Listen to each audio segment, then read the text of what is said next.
के नाम से जो बहुत बड़ा मेहरबान और निहायत रहम करने वाला है। स्टूडेंट्स की पुरजोर फरमाइश पर KTZ चैनल हाजिर है। K for Khalid, T for doctor Tahir Abbas Baloch, big name bio में university of Sargodha zoology department, और Z for my respected sir doctor Zafar Iqbal Mev sahab, senior scientific officer PCSER Pakistan. Dear students, इस चैनल पर आपको केमिस्ट्री के lecture according to entry test मिलेंगे, bio के भी according to entry test. जो भी हम टॉपिक डिस्कस करेंगे, हमारी कोशिश होगी जितने पॉसिबल MCQs बन सकते हैं अकॉर्डिंग टू एंटी टेस्ट वो डिस्कस किए जाएं, और साथ ही Punjab board point of view से जो शॉर्ट क्वेश्चन पॉसिबल आ सकते हैं उनको भी हम डिस्कस करेंगे। यूनिक वे में हम बातें करेंगे। और एक बात डियर स्टूडेंट्स, मैं गारंटी से कह रहा हूं आपको कि अगर आप अच्छे तरीके से लेक्चर ले लें केमिस्ट्री के, तो इंशाअल्लाह ताला आपको एंटी टेस्ट के लिए किसी कोचिंग सेंटर पे जाने की ज़रूरत नहीं पड़ेगी। तो डेली 2 लेक्चर अपलोड होंगे केमिस्ट्री के, एक सेकेंड ईयर का होगा, एक फर्स्ट ईयर का होगा। फर्स्ट ईयर में हम केमिकल बॉन्डिंग पे बात करेंगे, चैप्टर नंबर 6। मेरी कोशिश होगी जो टफ चैप्टर हैं उनको पहले शुरू किया जाए। जो सेकेंड ईयर है उसमें हम इनऑर्गेनिक केमिस्ट्री स्टार्ट करेंगे आज, क्योंकि इनऑर्गेनिक केमिस्ट्री के बारे में कहा जाता है कि ये बड़ी टफ है, ये क्रैमिंग है। आप यकीन जाने आफ्टर माय लेक्चर आप फील करेंगे कि इससे आसान केमिस्ट्री नहीं है, या ऑर्गेनिक से भी आसान है। तो इंशाअल्लाह ताला हम कंसेप्चुअल लेक्चर देंगे आपको। डियर स्टूडेंट्स, एक एक पॉइंट बहुत ही इंपॉर्टेंट होगा। आफ्टर लेक्चर आपको फील होगा कि आपने बहुत ज़्यादा नॉलेज गेन कर लिया है। तवज्जो से मेरी बातें सुननी है। तो आज बच्चों जो हमारा टॉपिक है वो आयोनाइजेशन एनर्जी पे मैं बोलूँगा। आयोनाइजेशन एनर्जी को आपको पता है आयोनाइजेशन पोटेंशियल भी कहा जाता है। तो आज का हमारा जो टॉपिक है वो है आयोनाइजेशन एनर्जी। आप इसको बच्चों आयोनाइजेशन पोटेंशियल भी कह सकते हैं। यहाँ पर एक बात गौर से सुन लें, इस क्वेश्चन के पंजाब बोर्ड में लॉन्ग पॉइंट ऑफ व्यू से भी ये आ सकता है।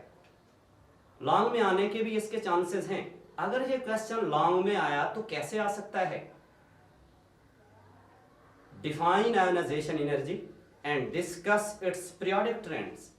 अगर ये लॉन्ग में आता है तो ये स्टेटमेंट होगी, define ionization energy and discuss its periodic trends. क्या मतलब पीरियोडिक ट्रेंड्स का? कि लेफ्ट टू राइट चले मॉडर्न पीरियोडिक टेबल में आयोनाइजेशन एनर्जी की वैल्यू बढ़ती है या कम होती है। अप टू डाउन ग्रुप्स में आए तो फिर क्या होता है आयोनाइजेशन एनर्जी के साथ? ये है बच्चों पीरियोडिक ट्रेंड्स। तो अगर ये लॉन्ग में आता है तो मैं रिपीट कर देता हूं बात, स्टेटमेंट क्या होगी? Define ionization energy and discuss its periodic trends. और अगर लॉन्ग में ये नहीं आता तो फिर इसमें से शॉर्ट क्वेश्चंस आ सकते हैं और MCQs आ सकते हैं। यूनिवर्सिटी ऑफ हेल्थ साइंस और UT लाहौर यानी कि MCAT और ECAT के लिए भी ये टॉपिक वेरी वेरी इंपॉर्टेंट है। तो आइए बच्चों शुरू करते हैं। आयोनाइजेशन एनर्जी किसे कहते हैं? आपने ये मैट्रिक में भी पढ़ा है कि जी इलेक्ट्रॉन निकालने के लिए एटम के वैलेंस शेल में से, अगर गैसियस एटम हो उसके वैलेंस शेल में से इलेक्ट्रॉन निकालने के लिए जो एनर्जी दी जाती है उसको आप आयोनाइजेशन एनर्जी कहते हैं। यानी कि इलेक्ट्रॉन निकालने के लिए जो एनर्जी दी जाती है उस कहां से इलेक्ट्रॉन, वैलेंस शेल में से इलेक्ट्रॉन निकालने के लिए उसको आप क्या कहते हैं? Ionization energy. यहां बच्चों एक वेरी वेरी इंपॉर्टेंट पॉइंट गौर से सुनिएगा कि ये जो आप इलेक्ट्रॉन निकालते हैं इसको ग्राउंड स्टेट में से निकालना पड़ता है। क्या मतलब ग्राउंड स्टेट का? फॉर एग्जाम्पल एक इलेक्ट्रॉन के शेल में है, आप उसको के से निकालना चाहते हैं, ऐसा नहीं होगा कि पहले के से एल में ले जाएं, एल शेल में, और फिर एल से एम शेल में ले जाएं और फिर एम से रिमूव किया जाए। ऐसा नहीं है। आप K से L में ले जाएं वो तो एक्साइटेड स्टेट है, L से M में जाएगा फिर एक्साइटेड स्टेट है, ऐसा नहीं होगा। आपने सिंगल स्ट्रोक में उसको ग्राउंड स्टेट में से निकालना है, ये बात वेरी वेरी इंपॉर्टेंट। इसके बाद आप एक एक करके इलेक्ट्रॉन निकालते हैं एटम में से, ऐसा नहीं होता कि for example magnesium atomic number 12 है उसका, ये नहीं होगा कि आप दोनों इलेक्ट्रॉन उसके निकाल दें, नहीं, पहले एक इलेक्ट्रॉन निकलेगा फिर दूसरा इलेक्ट्रॉन। तो आयोनाइजेशन एनर्जी किसे कहते हैं? इलेक्ट्रॉन निकालने के लिए जो एनर्जी दी जाती है उसको आयोनाइजेशन एनर्जी कहते हैं। तो आइए बच्चों, हमारा आज का टॉपिक एमसीक्यू से शुरू होता है। अल्फा ऑप्शन है हमारे पास, यहां पर मैं कहता हूं अल्फा ऑप्शन है जी always exo, always always exothermic, always exothermic. Beta है हमारे पास always always endothermic, always endothermic. और बच्चों चार्ली ऑप्शन हमारे पास may be exo, may be exo, may be endo. और डेल्टा जो है हमारे पास वो ऑल ऑफ दीज। तो ये एक ऑप्शन है बच्चों, always exothermic, always endothermic, may B exo, may be endo, delta all of these. अब आप खुद सोचें, आपने चैप्टर नंबर 7 थर्मोकेमिस्ट्री में पढ़ा है, एंडोथर्मिक वो होते हैं ऐसे रिएक्शंस जिनको एनर्जी देनी पड़ती है, और एक्सो वो होते हैं जिनमें एनर्जी रिलीज होती है। यहां पर आपने क्या देखा कि इलेक्ट्रॉन्स निकालने के लिए एनर्जी तो देनी पड़ती है, क्योंकि न्यूक्लियस उसको अपनी तरफ अट्रैक्ट कर रहा होता है, उस फोर्स को ब्रेक करना पड़ता है हमें। तो उस फोर्स को जो न्यूक्लियस और वैलेंशियल में जो वैलेंशियल इलेक्ट्रॉन में जो फोर्स चल रही है उसको ब्रेक करने के लिए हमें एनर्जी तो देनी पड़ेगी। इसका मतलब ये हुआ बच्चों, आयोनाइजेशन एनर्जी ऑलवेज एंडोथर्मिक, ये कभी भी एक्सो नहीं हो सकती। अब डियर स्टूडेंट्स, एक बहुत ही इंटरेस्टिंग एमसीक्यू, इसकी डेफिनेशन जो है एक एमसीक्यू से हम क्लियर करते हैं। आइए जी, फॉर एग्जांपल हमारे पास है जी, यहां पर मैं अल्फा ऑप्शन है हमारे पास A2 गैसियस है, इसमें से मैंने एक इलेक्ट्रॉन निकाला है, एनर्जी तो दी होगी, उस एनर्जी को हमने आयोनाइजेशन एनर्जी का नाम दिया। बीटा ऑप्शन है बच्चों, अब मैं फिर लिखता हूं जी A2 गैसियस, यहां पर A2 दो इलेक्ट्रॉन आपने निकाल दिए हैं, एनर्जी तो देनी पड़ती है, आयोनाइजेशन एनर्जी। चार्ली ऑप्शन है हमारे पास एस फॉर सॉलिड बच्चों, A+ और 1 इलेक्ट्रॉन हमने रिमूव किया, एनर्जी दी है हमने इसको, आयोनाइजेशन एनर्जी। डेल्टा ऑप्शन हमारे पास A गैसियस है, यहां से बच्चों हमारे पास A++ 2 इलेक्ट्रॉन आपने निकाल दिए, एनर्जी दी है आपने, इस एनर्जी को भी आयोनाइजेशन एनर्जी कहते हैं। मेरा आपसे सवाल है कि कौन सा ऑप्शन ठीक है? यहां आपने एक इलेक्ट्रॉन निकाला है, यहां 2 इलेक्ट्रॉन निकाले हैं, यहां भी एक इलेक्ट्रॉन आपने रिमूव किया है, यहां 2 इलेक्ट्रॉन आपने रिमूव किए हैं। बच्चों यहां पर कोई भी ऑप्शन ठीक नहीं है, नन ऑफ दीज होगा। वो कैसे? अभी थोड़ी देर पहले मैंने एक्सप्लेन किया है कि भाई अलग थलग एटम में से इलेक्ट्रॉन को निकालना पड़ता है। गैसियस स्टेट में एटम होता है आइसोलेटेड एटम, सिंगल एटम, और वो गैसियस स्टेट में होना चाहिए। चेक करते हैं जी, A2, अरे भैया ये तो एटम है ही नहीं, ये तो मॉलिक्यूल है। O2 हो सकता है, F2 हो सकता है, H2 हो सकता है। O2 में 2 एटम्स आते हैं, और हमने ये सीखा है कि आयोनाइजेशन एनर्जी में सिंगल एटम में से इलेक्ट्रॉन निकालना पड़ता है, तो ये तो मॉलिक्यूल है, ये ऑप्शन नहीं है। यहां पे देखें A2 फिर मॉलिक्यूल है, लेकिन हमने 2 इलेक्ट्रॉन निकाल दिए हैं, ये तो बिल्कुल रॉन्ग है। आपने सिंगल स्ट्रोक में 2 इलेक्ट्रॉन निकाले हैं, हालांकि एक एक इलेक्ट्रॉन को रिमूव किया जाता है, तो ये ऑप्शन भी नहीं ठीक। A एक एटम है, नीचे S फॉर सॉलिड, ये तो रॉन्ग ऑप्शन है। रीजन क्या है? हमने तो ये सीखा है कि भाई गैसीय स्टेट में एटम का होना जरूरी है, ये तो सॉलिड स्टेट में है। नेक्स्ट देखिए जी, ये ऑप्शन रॉन्ग है हमारे पास। हाँ, ये गैसीय स्टेट में है, लेकिन इलेक्ट्रॉन हमने 2 निकाल दिए हैं सिंगल स्ट्रोक में, एक एक करके इलेक्ट्रॉन निकाला जाता है। तो बच्चों ये भी रॉन्ग ऑप्शन है, नन ऑफ दीज है। फॉर एग्जाम्पल अब इसकी एक्सप्लेनेशन में हम चलते हैं। ये आइए जी इसको एक्सप्लेन करते हैं, इसी बात को एक्सप्लेनेशन। फॉर एग्जाम्पल हमारे पास एक एटम है, यहां पर बच्चों और से देखिए, एक एटम है हमारे पास, सोडियम है जी, सोडियम Na, गैसीय स्टेट। इसमें से आपने इलेक्ट्रॉन निकालना है, तो इलेक्ट्रॉन निकालने के लिए एनर्जी देनी पड़ती है। उस एनर्जी को बच्चों आप क्या कहेंगे? Ionization energy. और आपने ये 9th केमिस्ट्री में पढ़ा हुआ है कि सोडियम की जो आयोनाइजेशन एनर्जी होती है वो क्या होती है? सोडियम की जो आयोनाइजेशन एनर्जी है बच्चों वो 496 किलो जूल पर मोल होती है। यहां पर मैं लिख सकता हूं del H is equal to 496 kilojoule per mole. ये डेल H क्या है? ये चेंज इन एंथैल्पी होती है, ये आप थर्मोकेमिस्ट्री में स्टडी करेंगे जी, डेल H। तो आपने इलेक्ट्रॉन निकाला सोडियम में से बच्चों, इलेक्ट्रॉन निकालने के लिए जो आपने एनर्जी दी है उसको आपने आयोनाइजेशन एनर्जी का नाम दे दिया है। एक और एग्जांपल, फॉर एग्जांपल बच्चों हमारे पास है Mg गैसियस है, ये मैग्नीशियम का ताल्लुक सेकंड ग्रुप से है। इसमें से आपने एक इलेक्ट्रॉन निकाला, इस नेगेटिव का मतलब रिमूवर ऑफ इलेक्ट्रॉन, इस नेगेटिव का मतलब चार्ज ऑन इलेक्ट्रॉन। तो एक इलेक्ट्रॉन जब आपने रिमूव किया है Mg+1, एक इलेक्ट्रॉन आपने रिमूव कर दिया मैग्नीशियम में से, तो इसे कहते हैं बच्चों फर्स्ट आयोनाइजेशन एनर्जी। मैग्नीशियम में से आपने जब फर्स्ट इलेक्ट्रॉन रिमूव किया है इसे कहते हैं फर्स्ट आयोनाइजेशन एनर्जी। तो वो कितनी है मैग्नीशियम की फर्स्ट आयोनाइजेशन एनर्जी? मैग्नीशियम की जो फर्स्ट आयोनाइजेशन एनर्जी है बच्चों वो 738 EG। आयोनाइजेशन एनर्जी इसकी जो है बच्चों वो है 738 किलो जूल पर मोल। इसे कहते हैं फर्स्ट आयोनाइजेशन एनर्जी।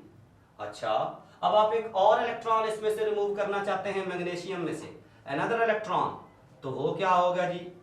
एक और इलेक्ट्रॉन आपने बच्चों इसमें से रिमूव किया, अब इस पे चार्ज आ जाएगा Mg+2, तो एनर्जी तो दी होगी आपने, तो इस एनर्जी को बच्चों कहते हैं सेकंड आयोनाइजेशन एनर्जी IE2, और ये है 1450 किलो जूल पर मोल।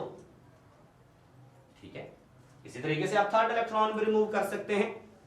जो थर्ड इलेक्ट्रॉन रिमूव करने के लिए जो एनर्जी आपको देनी पड़ेगी उसको थर्ड आयोनाइजेशन एनर्जी का नाम दिया जाएगा जी। यहां पर वेरी वेरी इंपॉर्टेंट बच्चों एक शॉर्ट क्वेश्चन बनता है जो अक्सर रिपीट हुआ है पंजाब बोर्ड में। वो क्या शॉर्ट क्वेश्चन है? तवज्जो से सुनने वाली बातें हैं जी।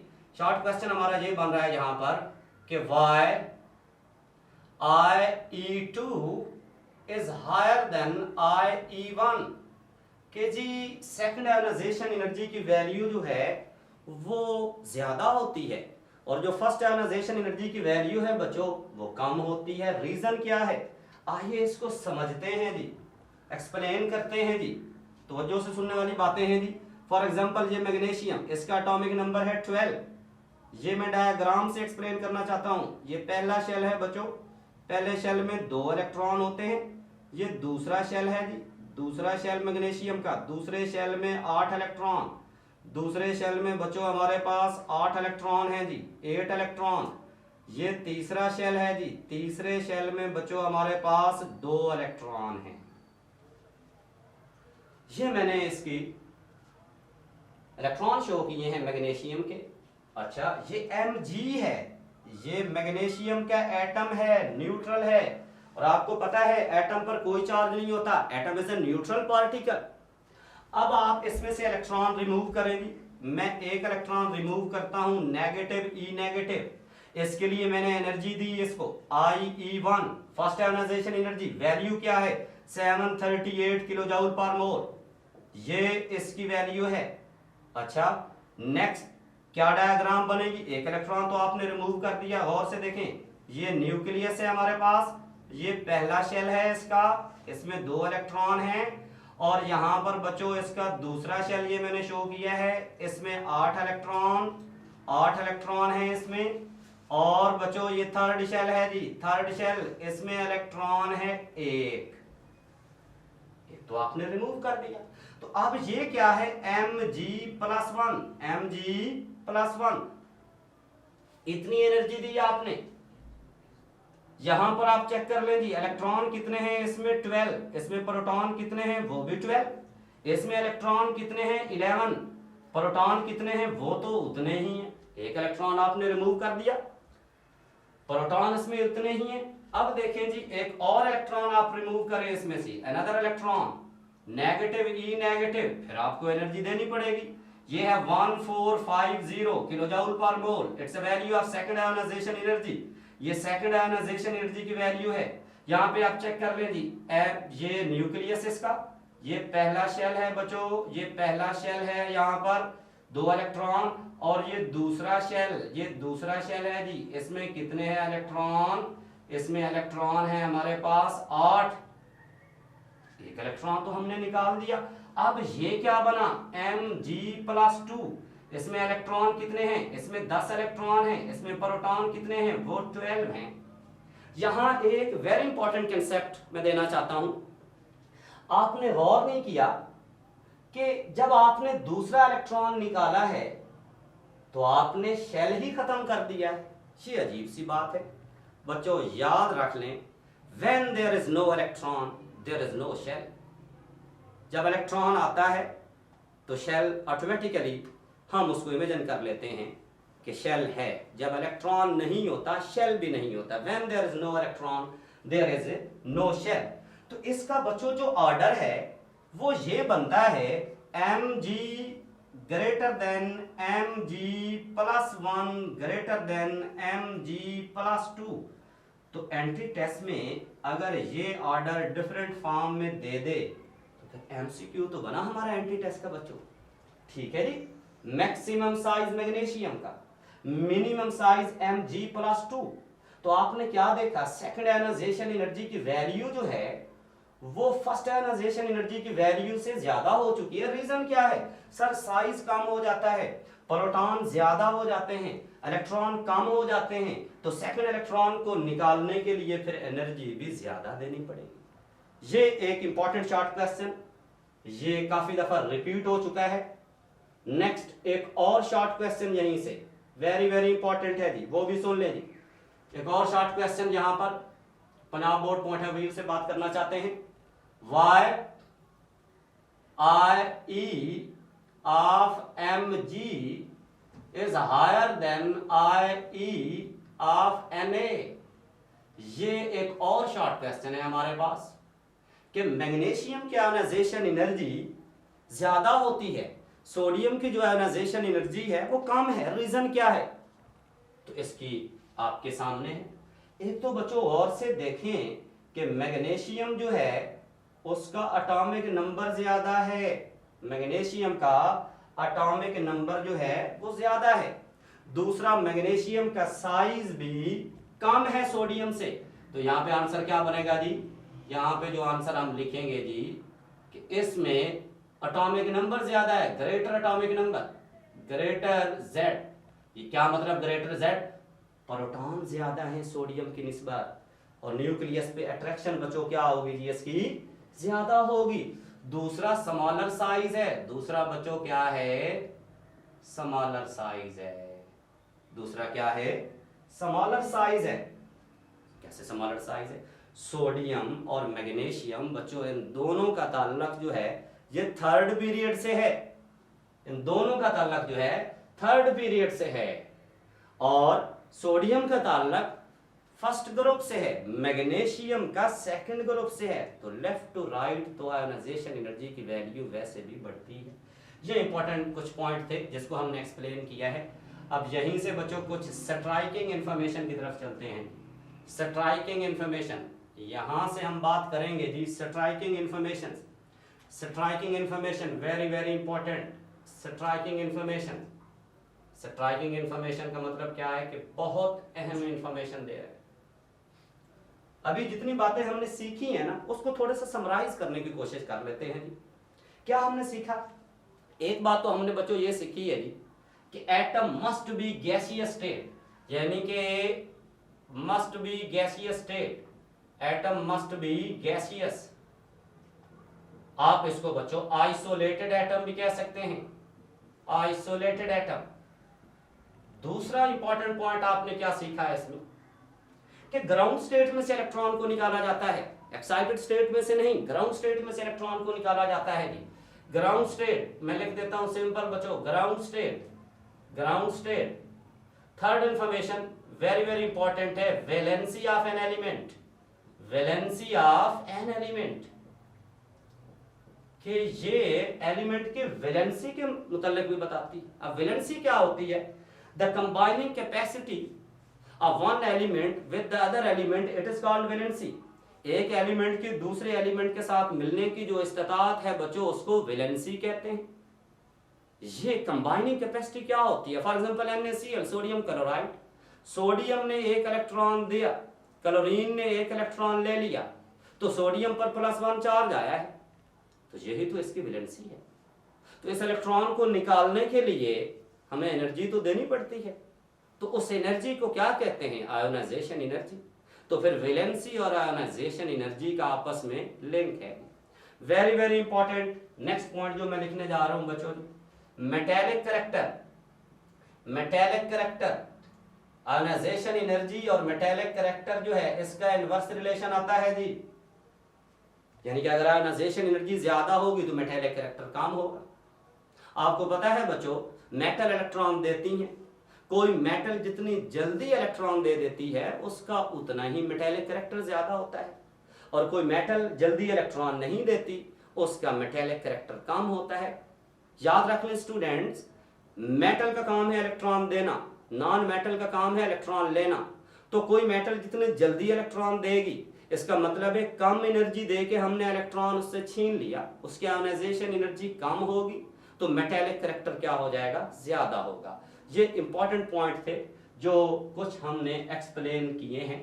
नेक्स्ट बच्चों एक और वेरी वेरी इंपॉर्टेंट यहां से एक बात करते हैं जी, इसको जरा गौर से देखें जी। नेक्स्ट यहां पर बच्चों हम ट्रेंड्स पे बात करते हैं जी, इसके ट्रेंड्स, ट्रेंड्स पे बात करते हैं जी, आयोनाइजेशन एनर्जी के ट्रेंड्स वेरी वेरी इंपॉर्टेंट है जी। Trends of ionisation energy, trends. अच्छा भाई, ट्रेंड्स का मतलब क्या है बच्चों कि जब आप ग्रुप में चलते हैं अप टू डाउन तो फिर क्या होता है आयोनाइजेशन एनर्जी के साथ, और जब आप पीरियड में लेफ्ट टू राइट चलते हैं, जब आप पीरियड में लेफ्ट टू राइट चलते हैं फिर क्या होता है आयोनाइजेशन एनर्जी के साथ। ठीक है जी, तो इसको बच्चों हम डिस्कस करते हैं। मैं लिखता हूं बच्चों ग्रुप में आयोनाइजेशन एनर्जी की वैल्यू कम होती है। क्यों कम होती है? बिकॉज n इंक्रीजेस, या आप लिख सकते हैं R इंक्रीजेस। इसको एक्सप्लेन करते हैं अभी थोड़ी देर बाद। आयोनाइजेशन एनर्जी की वैल्यू क्या होती है जी? कम होती है। अप टू डाउन आया तो आयोनाइजेशन एनर्जी की वैल्यू कम होती है। क्यों कम होती है? रीजन क्या है जी? थोड़ी देर बाद इसको एक्सप्लेन करते हैं। नेक्स्ट है जी पीरियड में आयोनाइजेशन एनर्जी की वैल्यू बढ़ती है। क्यों बढ़ती है जी? एटॉमिक नंबर बच्चों बढ़ता है, एटॉमिक नंबर बढ़ता है। What does it means? ये बड़ा इंपॉर्टेंट रिलेशन है, इसको एक्सप्लेन करते हैं। देखिए जरा एक्सप्लेनेशन में चलते हैं बच्चों। यहां पर मैं लिखता हूं जी लिथियम, ठीक है। नेक्स्ट मैं लिखता हूं बच्चों बेरिलियम, फिर हमारे पास है जी बोरॉन। ये सेकंड पीरियड के एलिमेंट मैंने लिखे हैं। इसका एटॉमिक नंबर है 3, इसका एटॉमिक नंबर 4, इसका एटॉमिक नंबर है 5। देखिए लिथियम के नीचे सोडियम आता है, सोडियम, इसका एटॉमिक नंबर 11। ये पहले ग्रुप के एलिमेंट लिथियम के नीचे, ये दूसरा पीरियड बच्चों, और ये फर्स्ट ए ग्रुप लिथियम के नीचे सोडियम, और ये यहाँ पे है बच्चों पोटाशियम। देखिए जरा जी, मैं यहाँ पे लिथियम की स्ट्रक्चर, ये न्यूक्लियस है, पहला शेल है बच्चों, इसमें 2 इलेक्ट्रॉन, और ये हमारे पास है जी दूसरा शेल, दूसरे शेल में 1 इलेक्ट्रॉन। ठीक है जी। नेक्स्ट है बच्चों हमारे पास सोडियम। सोडियम की स्ट्रक्चर देखें, ये न्यूक्लियस है, ये हमारे पास है जी इलेक्ट्रॉनिक कन्फिग्रेशन सोडियम की लिख रहा हूँ। ये हमारे पास 2 इलेक्ट्रॉन बचो, ये दूसरा शेल है जी, इसमें 8 इलेक्ट्रॉन हैं, इसमें 8 इलेक्ट्रॉन हमने बना दिए।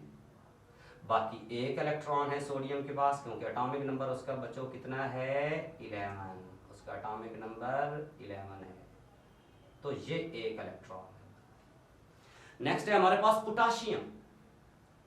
याद रख लें जी, पोटाशियम का atomic number 19 and it belongs to 4th period. Sodium का ताल्लुक था बच्चों 2nd पीरियड, सोडियम का जो ताल्लुक है हमारे पास 3rd पीरियड से है, लिथियम 2nd पीरियड से। तो जो पीरियड नंबर है वो हमें total number of shells around the nucleus बताता है। मैं कहता हूँ एक एलिमेंट का ताल्लुक 2nd पीरियड से है, इसका मतलब है सर उसके इर्द गिर्द टोटल 2 शेल हैं। एक एलिमेंट का ताल्लुक 3rd पीरियड से है, उसके इर्द गिर्द 3 शेल होंगे, जस्ट लाइक सोडियम। एक एलिमेंट का ताल्लुक 4th पीरियड से है, तो उसके इर्द गिर्द 4 शेल होंगे, जो पीरियड का नंबर उतने शेल हो जाएंगे। तो पीरियड नंबर हमें बताता है total number of shells around the nucleus. Group number हमें क्या बताता है कि उसके वैलेंट शेल में कितने इलेक्ट्रॉन हैं। मैं कहता हूँ एक एलिमेंट का ताल्लुक 1st ग्रुप से है, इट मीन वैलेंट शेल में 1 इलेक्ट्रॉन है। 2nd ग्रुप से है, वैलेंट शेल में 2 इलेक्ट्रॉन है। ठीक है, नेक्स्ट चलते हैं जी पोटाशियम की स्ट्रक्चर जी, इसको आप गौर से देखें जी। ये यहाँ पर ये पहला शेल मैंने इसका बनाया है, यहाँ पर ये दूसरा शेल है जी हमारे पास, दूसरा शेल, ये दूसरा शेल है, दूसरे शेल में 8 इलेक्ट्रॉन है जी, बाकी 9 इलेक्ट्रॉन बच गए। मैं बच्चों थर्ड शेल में 8 इलेक्ट्रॉन, क्योंकि 8 पे स्टेबिलिटी आती है।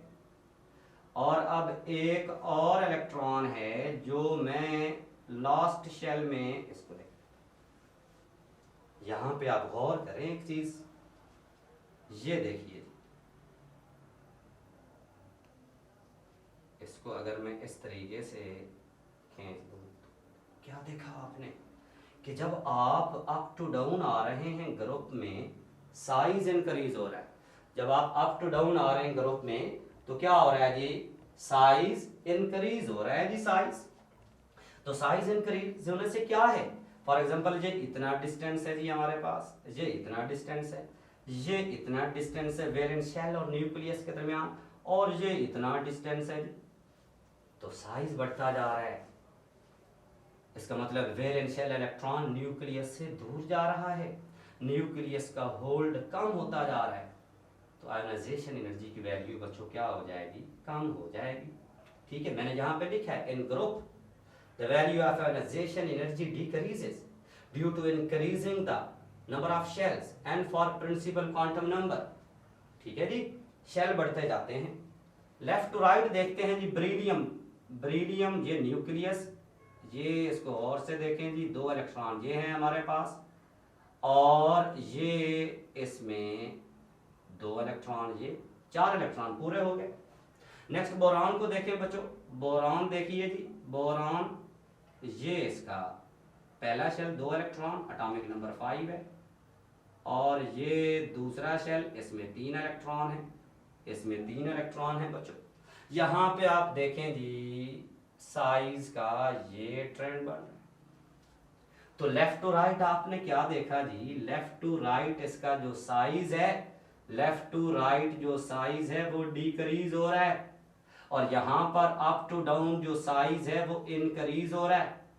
यहां पर आप एक चीज गौर करें कि अप टू डाउन साइज क्यों बढ़ता है, साइज इसलिए बढ़ता है कि नंबर ऑफ शेल्स बढ़ते हैं।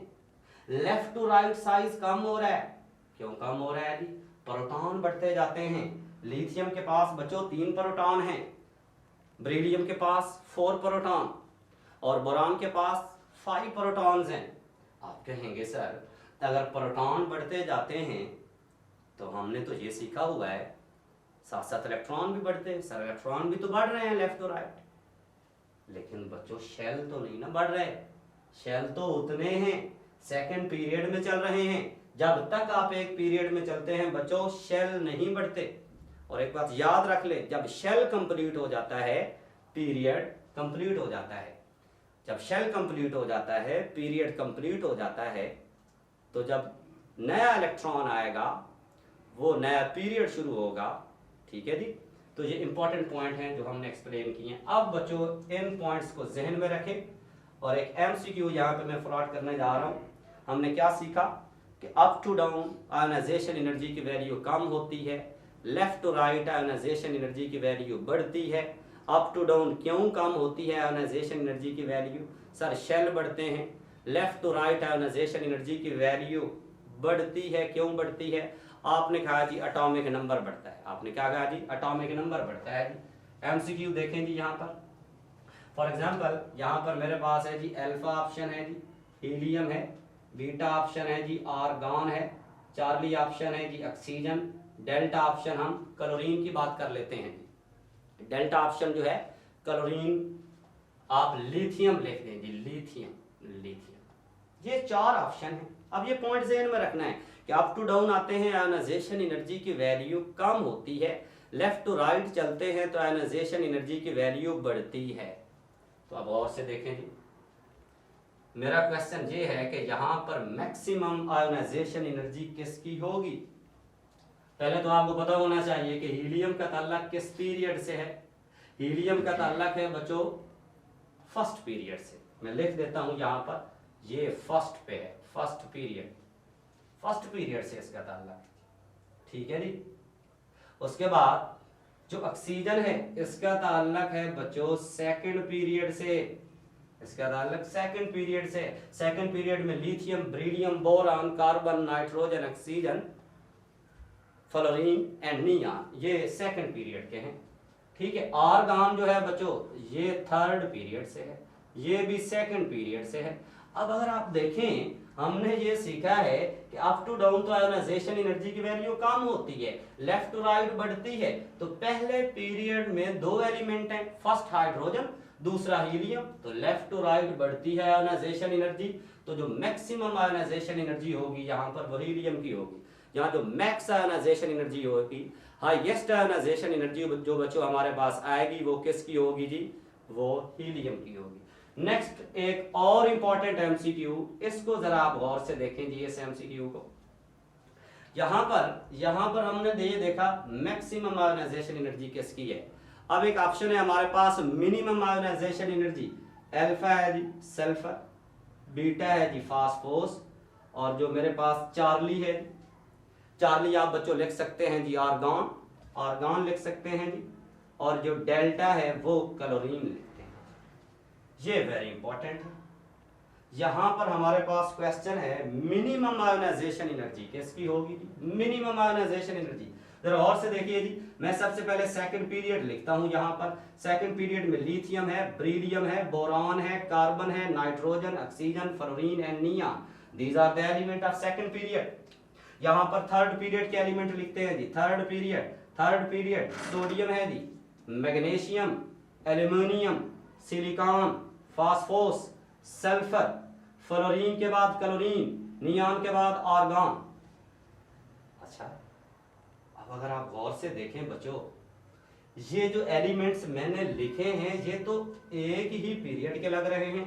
आर्गॉन थर्ड पीरियड से बिलोंग करती है, क्लोरीन थर्ड, फास्फोरस भी थर्ड, सल्फर भी थर्ड। अब आप ये सोच रहे हैं यहां पर कि सर ये होना चाहिए phosphorus less than sulphur. Next है सल्फर की ज्यादा है, डेफिनेटली लेफ्ट राइट बढ़ रही है जी। उसके बाद है जी क्लोरीन, और उसके बाद हमारे पास क्या है? आर्गॉन। ये टोटल रॉन्ग है बच्चों, ऐसा नहीं है। तो क्या है इसका जो करेक्ट ऑप्शन है वो ये है, सल्फर है, फिर है हमारे पास फास्फोरस है, फिर है क्लोरीन, फिर है आर्गॉन। ये है करेक्ट ऑप्शन इसका। ये अजीब सी बात है, ये कैसे है इसका करेक्ट ऑप्शन? इस पे हम बात करते हैं। देखिए बच्चों, इसको और से देखिए, जहां हम इंशाल्लाह इसके फैक्टर्स को एक्सप्लेन करेंगे जी। इसको जरा और से देखें बच्चों। एक इंपॉर्टेंट पॉइंट यहां पर मैं लिखता हूं जी CF ग्रेटर देन HF, फिर मैं लिखता हूं PF। सबसे ज्यादा एनर्जी उस वक्त देनी पड़ती है जब आप कंप्लीटली फील्ड में से इलेक्ट्रॉन निकालते हैं। ये क्या बात है, completely filled. For example P में बच्चों अगर इलेक्ट्रॉन आ जाए 6, ये है कंप्लीटली फिल्ड।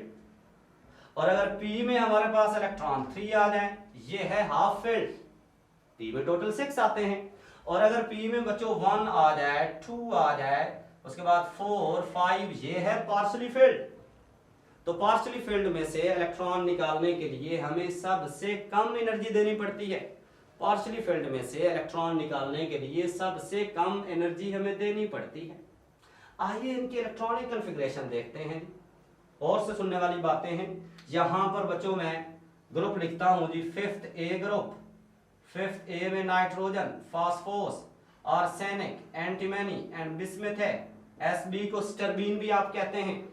यहां पर बच्चों हमारे पास है जी 6th A ग्रुप। इसमें oxygen, sulphur, selenium, tellurium and polonium. यहां पर मैं लिखता हूं बच्चों 7th A ग्रुप। इसमें fluorine, chlorine, bromine, iodine and astatine.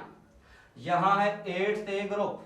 8th A helium, neon, argon, krypton, xenon and radon. ये हमने लिखे हैं। अब देखिए यहां पर फास्फोरस जो है ये पार्शली फिल्ड है। फास्फोरस जो है ये बच्चों पार्शली फिल्ड है। और जो सल्फर है, सॉरी, जो फास्फोरस है बच्चों, यहां पर फास्फोरस जो है ये हाफ फिल्ड है। फास्फोरस का जो पी है वो हाफ फिल्ड है, लेकिन जो सल्फर है ये पार्शली फिल्ड है। फॉर एग्जांपल सिंपल बात करते हैं। नाइट्रोजन का बच्चों एटॉमिक नंबर कितना है? 7। नाइट्रोजन का एटॉमिक नंबर कितना है जी? 7। ये आपने खुद इलेक्ट्रॉनिक कॉन्फ़िगरेशन इसकी आपने खुद चेक करनी है। मैं नाइट्रोजन और ऑक्सीजन की बात करता हूं। नाइट्रोजन का एटॉमिक नंबर है 7। आप लिख सकते हैं 1s 2 electron, 2s 2 electron, 2px 2py and 2pz। ये देखिए 3 इलेक्ट्रॉन, इसे कहते हैं पार्शली फिल्ड। और जब बच्चों हम ऑक्सीजन की बात करेंगे, ऑक्सीजन की जब आप बात करेंगे, एटॉमिक नंबर 8 है, 1s2 2s2 2px 2py and 2pz। ये 4 5 6 7 और ये 8। यहां पर ऑक्सीजन के पास 4 हैं पी में, और नाइट्रोजन के केस में पी में कितने हैं बच्चों? 3 हैं। तो नाइट्रोजन का जो पी है वो हाफ फिल्ड है। ऑक्सीजन का जो पी है, पी सब शेल, वो पार्शली फिल्ड है। तो फास्फोरस और सल्फर का आपने खुद चेक करना है जी। फास्फोरस और सल्फर जो है इसको आपने खुद देखना है। एटॉमिक नंबर मैं बता देता हूं। एटॉमिक नंबर इसका 15 है, सल्फर का 16 है। तो इसी तरह फास्फोरस जो है उसका भी पी हाफ फिल्ड होगा, सल्फर का क्या होगा? पार्शली फिल्ड होगा। और हमने क्या देखा है यहां पर? हमने ये देखा बच्चों कि मैक्सिमम एनर्जी कंप्लीटली फिल्ड में से इलेक्ट्रॉन को निकालने के लिए दी जाती है।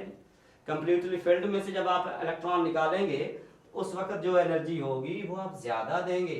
अब यहां पे आप चेक करें, जो ट्रेंड हमने पढ़ा है लेफ्ट टू राइट बढ़ती है, लेफ्ट टू राइट बढ़ती है। लेकिन हकीकत क्या है? यहां पर बच्चों फास्फोरस की जो आयोनाइजेशन एनर्जी है वो सल्फर से ज्यादा होगी। तो फिर यहां पर मिनिमम आयोनाइजेशन एनर्जी जो है, मिनिमम आयोनाइजेशन एनर्जी जो है वो किसकी होगी? सल्फर की होगी। इसी तरीके से बच्चों मैं इसको लिख सकता हूं जी। फॉर एग्जांपल नाइट्रोजन की इससे ज्यादा है, फास्फोरस की इससे ज्यादा है, इसकी इससे ज्यादा है। तो एमसीक्यू बन रहा है। अगर आपसे पूछ लिया जाए nitrogen is greater than O oxygen, beta है जी phosphorus is greater than sulphur. और जो चार्ली है बच्चों हमारे पास, जो चार्ली है हमारे पास वो आर्सेनिक, ठीक है जी, is greater than selenium, delta all of these which of the following is correct. तो ये सारे के सारे ऑप्शन ठीक हैं, ठीक है, ये सारे के सारे ऑप्शन ठीक हैं। ये ही तो एबनॉर्मल बिहेवियर है बच्चों। इसको एबनॉर्मल बिहेवियर कहा जाता है, जिसको हमने नॉर्मल कर दिया है। एक और एमसीक्यू वेरी वेरी इंपॉर्टेंट, उसको हम चेक करते हैं। नेक्स्ट है जी, फॉर एग्जांपल मैं यहां पे लिखता हूं जी, अल्फा ऑप्शन है हमारे पास lithium is greater than beryllium is greater than boron।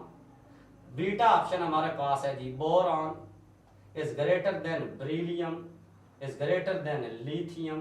Charlie option बच्चों हमारे पास वेरी वेरी इंपॉर्टेंट एमसीक्यू, जो चार्ली ऑप्शन है वो हमारे पास है जी, beryllium is greater than lithium and greater than boron। Delta all of these, which of the following is correct order of ionization energy? Which of the following is correct order of ionization energy? अब ऐसा लग रहा है ये तो सारे ही wrong लग रहे हैं, लेकिन हकीकत क्या है? ये ठीक है। आइए चेक करते हैं।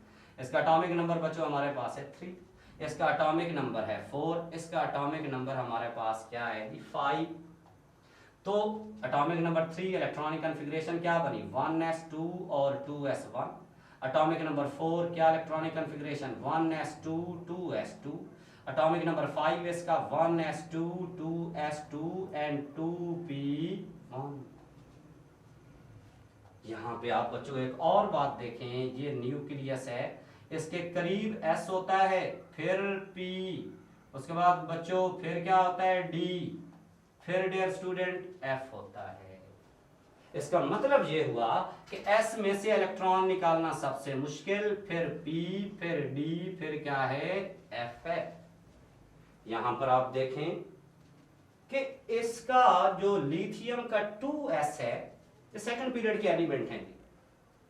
इसका जो 2s है वो हाफ फिल्ड है, s में टोटल 2 इलेक्ट्रॉन आते हैं, 2 आ जाएं तो कंप्लीटली फिल्ड। इसका 2s हाफ फिल्ड है, यहां पर 2 इलेक्ट्रॉन है, इसका कंप्लीटली फिल्ड है, और दोनों का ताल्लुक सेकंड पीरियड से है। दोनों के इर्द गिर्द 2 शेल चल रहे हैं जी, लिथियम बेरिलियम बोरॉन, इन तीनों के इर्द गिर्द 2-2 शेल चल रहे हैं। क्यों?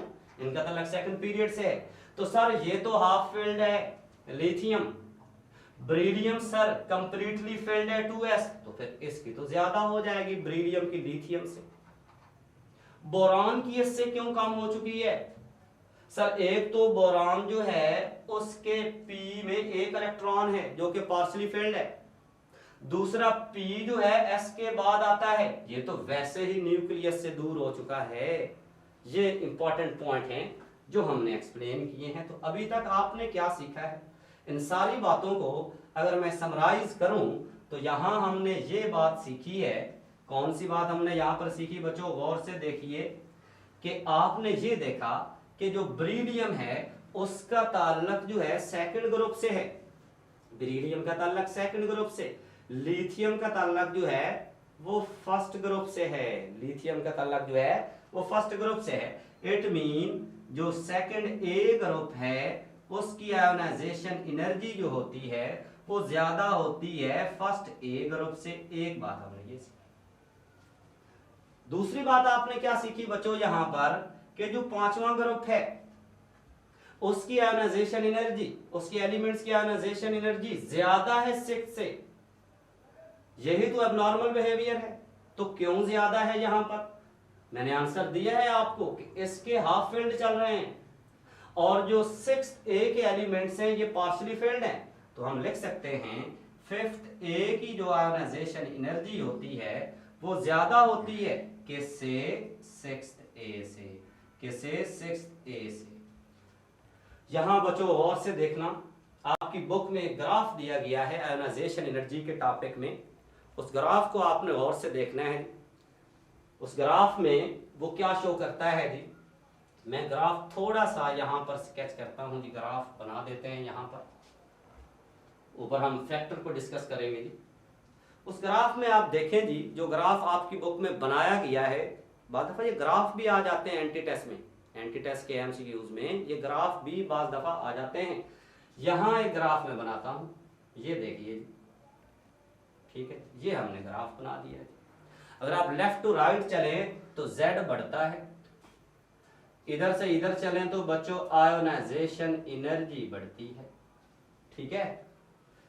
तो यहां पे ग्राफ देखें, ये थोड़ा सारा ग्राफ मैं नहीं बनाऊंगा बच्चों, ये इस तरीके से, ये मैंने ग्राफ इतना बना दिया है। यहां पर बच्चों मैं एलिमेंट्स लिखता हूं जी, ये हमारे पास है जी लिथियम है, ये बेरिलियम है और ये क्या है जी बोरॉन है। आपने देखना है अपनी बुक में। ये वेरी इंपॉर्टेंट ग्राफ है। इधर चलते हैं तो एटॉमिक नंबर बढ़ता है, इधर चलते हैं तो आयोनाइजेशन एनर्जी बढ़ती है। अब आपने तो ये सोचना है सर लेफ्ट टू राइट बढ़ती है तो यहां पर तो बोरॉन को यहां पे आना चाहिए।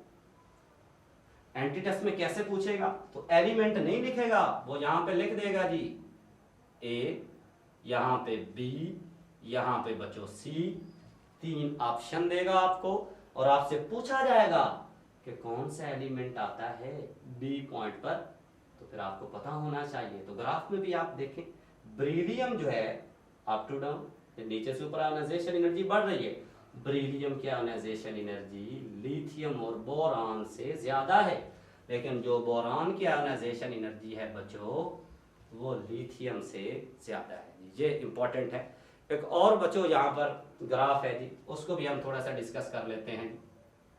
5वें ग्रुप का जी ये ग्राफ यहाँ पर फिर मैं लिखता हूँ, एटॉमिक नंबर है और ये बच्चों हमारे पास है जी आयोनाइजेशन एनर्जी, एटॉमिक नंबर, और ये हमारे पास क्या है जी आयोनाइजेशन एनर्जी। आपने क्या देखा कि जो 5वें ग्रुप के एलिमेंट हैं उनकी आयोनाइजेशन एनर्जी जो है वो ज्यादा है 6th ग्रुप के एलिमेंट से। तो ये देखिए जी ग्राफ, मैं इतना ये ग्राफ बना देता हूँ, बस यहाँ पर मैं लिख देता हूँ फास्फोरस और यहाँ पर हम लिख देते हैं सल्फर। तो देख लें जो हमने ट्रेंड सीखा है वो तो ये है कि लेफ्ट टू राइट बढ़ती है आयोनाइजेशन एनर्जी और up to down ionization energy कम होती है। हमने तो ये सीखा है, लेकिन हकीकत में फास्फोरस देखें जी नीचे से ऊपर आयोनाइजेशन एनर्जी बढ़ रही, फास्फोरस को ऊपर शो कर दिया गया है। क्या मतलब इसका, इसकी ज्यादा है। क्यों ज्यादा है इसकी, ड्यू टू हाफ फील्ड लिख देते हैं यहाँ पर, due to HF of P subset, और ये क्या है due to partially filled of P subset. यहां तक क्लियर, वेरी वेरी इंपॉर्टेंट ये चीजें बच्चों मैंने डिस्कस की हैं, जिसको आपको ये बताया जाता है कि ये एबनॉर्मल बिहेवियर है बच्चों। तो हमने इस एबनॉर्मल बिहेवियर को क्या कर दिया है जी, नॉर्मल कर दिया है जी। इसमें वेरी वेरी इंपॉर्टेंट, ठीक है जी। यहाँ पर बच्चों एक और बात आप देख लें जी, आपने देखा सेकंड ए की फर्स्ट ए से ज्यादा है, ये तो सिंपल है, ये एबनॉर्मेलिटी नहीं है। 5th ए की 6th ए से ज्यादा है, क्यों ज्यादा है आपको बता दिया है, ये हाफ फील्ड है, ये पार्शली फील्ड है। और यहाँ पर बच्चों सेकंड ए की ज्यादा होती है 3rd ए से। तो ये जो 2 पॉइंट हैं बच्चों ये क्या हैं, एबनॉर्मल बिहेवियर। अब आपको पता चल चुका होगा यहाँ पर कि सेकंड ए की 3rd ए से क्यों ज्यादा है और 5th ए की 6th ए से क्यों ज्यादा है। अब आते हैं बच्चों इससे रिलेटेड कुछ फैक्टर्स, ये शॉर्ट क्वेश्चन आ सकते हैं कि write down the factors affecting of ionisation energy. इस पे हम बात करते हैं जी अल्फा, एक MCQ में हम इसके फैक्टर्स की बात करेंगे, फिर वहां पर हमारी डिस्कशन होगी जी कौन कौन से फैक्टर्स हैं, इंपॉर्टेंट, वेरी वेरी इंपॉर्टेंट है। और इसी में बच्चों हम शील्डिंग इफेक्ट का भी कंसेप्ट लेंगे। Factor affecting the ionization energy, factor affecting the ionization energy, ionization energy पर बच्चों कौन कौन से फैक्टर्स हैं जो असरअंदाज होते हैं। मैं यहाँ पे अल्फा ऑप्शन लिखता हूँ, और से देखिए बच्चों अल्फा ऑप्शन हमारे पास है जी IE is inversely proportional to N या R ओब्लिक R। क्या आयोनाइजेशन एनर्जी जो है वो N के इनवर्स रिलेशन में आती है। N for principal quantum number, N बढ़ता जाएगा, शेल बढ़ते जाएंगे, वेलेंट शेल इलेक्ट्रॉन न्यूक्लियस से दूर चलता जाएगा, तो आयोनाइजेशन एनर्जी कम हो जाएगी, इनवर्स रिलेशन है। और अगर N बढ़ता है तो इसका मतलब रेडियस भी बढ़ता जाता है। रेडियस बढ़ने का मतलब क्या है कि वेलेंट शेल इलेक्ट्रॉन न्यूक्लियस से दूर जा रहा है। ये एक ऑप्शन हमारे पास। दूसरा बच्चों वेरी वेरी इंपॉर्टेंट है जी ionisation energy is directly proportional to Z। यहां एक और बात भी मैं लिखता हूं, एंड Z इफेक्टिव, जेड और जेड इफेक्टिव, जेड और है, जेड इफेक्टिव और है, इसको मैं एक्सप्लेन करता हूं जेड इफेक्टिव क्या होता है। तो ionization energy is directly proportional to Z and Z effective. Z बढ़ने से आयोनाइजेशन एनर्जी बढ़ती है। नेक्स्ट हमारे पास है बच्चों चार्ली ऑप्शन है, ये सारे के सारे फैक्टर हैं। Ionization energy is inversely proportional to SE for shielding effect. अब ये इसको एक्सप्लेन करते हैं कि शील्डिंग इफेक्ट क्या होता है। Delta all of these. अब मेरा क्वेश्चन ये है, which of the following is correct about ionization energy. तो ये फैक्टर्स हैं सारे। अब अगर एंटी टेस्ट में एमसीक्यू आ जाए which of the following is correct relation, फिर पता तो हमें होना चाहिए ये सारी की सारी बातें ठीक है। तो बच्चों यहाँ पर मैं एक्सप्लेन कर देता हूँ शील्डिंग इफेक्ट और जेड इफेक्टिव क्या होता है।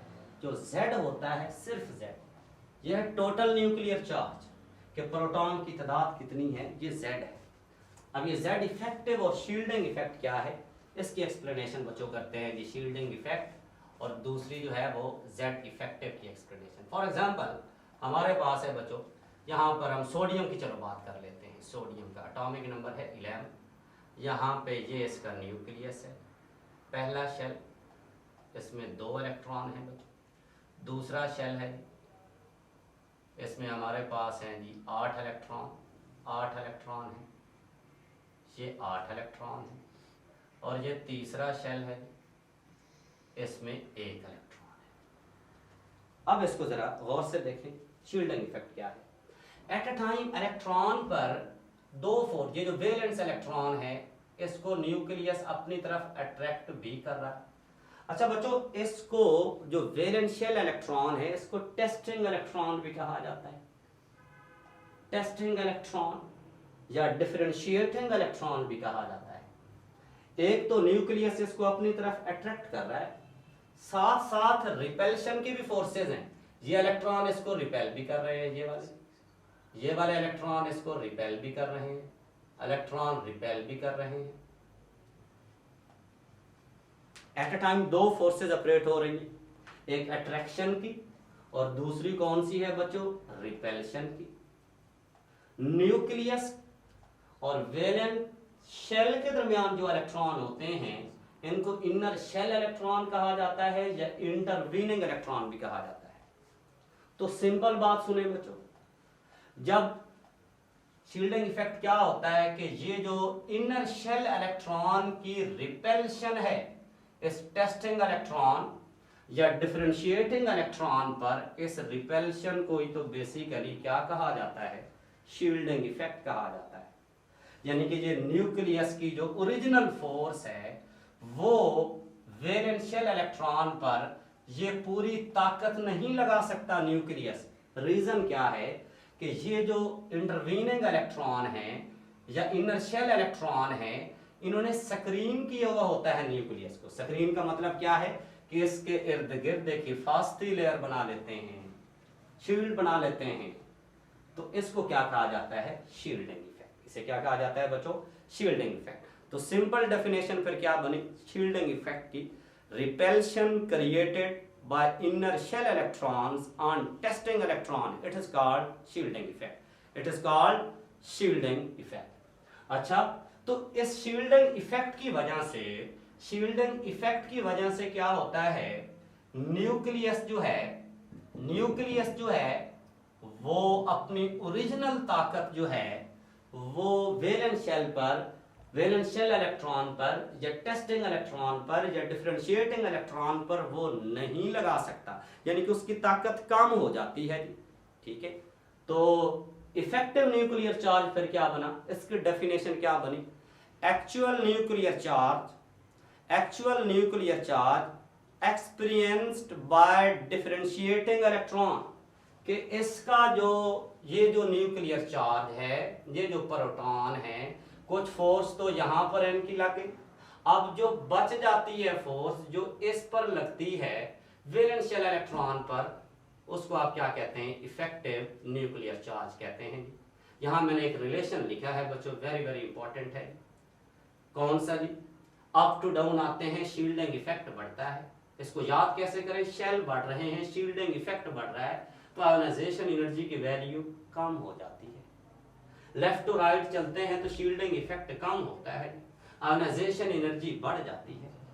लेफ्ट टू राइट चलते हैं तो जेड इफेक्टिव जो है वो ज्यादा होता है, और अप टू डाउन आते हैं तो जेड इफेक्टिव कम होता है। इसी तरीके से अप टू डाउन आए, शील्डिंग इफेक्ट बढ़ता है, लेफ्ट टू राइट कम होता है। तो बच्चों एक और रिलेशन यहां पर मैं लिख देता हूं जी, शील्डिंग इफेक्ट और जेड इफेक्टिव जो हैं ये एक दूसरे के इनवर्स रिलेशन में आते हैं। बच्चों अब जो रिलेशन मैं लिखने जा रहा हूं वेरी वेरी इंपॉर्टेंट, आप यूं समझे पूरे लेक्चर का खुलासा लिखने जा रहा हूं। जितने भी ग्रुप हैं मॉडर्न पीरियोडिक टेबल में, उन सबको मैं अरेंज कर रहा हूं अकॉर्डिंग टू आयोनाइजेशन एनर्जी। तो सबसे पहले मैं यहां पे लिखता हूं कि ग्रुप लिख लेते हैं। सबसे पहले फर्स्ट ए, ये हमारे पास है, second A, third A, fourth A, fifth A, sixth A, seventh A and eighth A. ये ग्रुप हमने क्या देखा, अभी आपके सामने एक रिलेशन था कि जो ब्रीलियम है उसका ताल्लुक जो है सेकंड ग्रुप से है। ब्रीलियम की आयोनाइजेशन एनर्जी जो है वो ज्यादा है लिथियम से भी और बोरान से भी। इसका मतलब ये हुआ कि जो सेकंड ग्रुप है उसकी आयोनाइजेशन एनर्जी जो है सेकंड ग्रुप की वो ज्यादा है थर्ड ग्रुप और फर्स्ट ग्रुप। साथ साथ अगर इनकी इलेक्ट्रॉनिक कन्फिग्रेशन देखें, ये है बच्चों इसमें NS1 एक इलेक्ट्रॉन, इसकी है हमारे पास NS2, ये थर्ड ए ग्रुप, इसकी इलेक्ट्रॉनिक कन्फिग्रेशन है जी NS2NP1, पी में एक इलेक्ट्रॉन होता है। नेक्स्ट है जी फोर्थ ए, फोर्थ ए की आयोनाइजेशन एनर्जी जो है वो थर्ड ए से ज्यादा होती है। फोर्थ ए की इलेक्ट्रॉनिक कन्फिग्रेशन है हमारे पास NS2 और NP2। नेक्स्ट है जी फिफ्थ ए, फिफ्थ ए की आयोनाइजेशन एनर्जी जो है वो फोर्थ ए से ज्यादा है। इसकी इलेक्ट्रॉनिक कन्फिग्रेशन हमारे पास है जी NS2NP3, पी में 3 होते हैं। नेक्स्ट है जी सिक्स्थ ए, अभी आपने डिस्कस किया है जी, नाइट्रोजन का तलक फिफ्थ ए, ऑक्सीजन का तलक सिक्स्थ ए। नाइट्रोजन की आयोनाइजेशन एनर्जी ऑक्सीजन से ज्यादा है, इट मीन जो फिफ्थ ग्रुप के एलिमेंट हैं उनकी आयोनाइजेशन एनर्जी सिक्स्थ ए ग्रुप के एलिमेंट से क्या है बच्चों, ज्यादा है। तो इसका मतलब ये हुआ, ये इस तरीके से बनेगा रिलेशन। फिफ्थ ए की आयोनाइजेशन एनर्जी फोर्थ ए से भी ज्यादा है और इसकी आयोनाइजेशन एनर्जी सिक्स्थ ए के एलिमेंट से भी ज्यादा है। आगे सिंपल है बच्चों, ये है सेवंथ ए, इसकी ज्यादा है इससे, और ये एट्थ ए है। इसकी इलेक्ट्रॉनिक कन्फिग्रेशन बच्चों है जी NS2 और NP4। सेवंथ ग्रुप की NS2 और NP5, और ये है NS2 और NP6। ये जो रिलेशन मैंने लिखा है बच्चों वेरी वेरी वेरी इंपॉर्टेंट ये रिलेशन है, इसको आपने फोकस करना है। और at the end chemistry is a subject of love, chemistry is a subject of love. ठीक है बच्चों, chemistry is a subject of love. Thank you very much for your attention.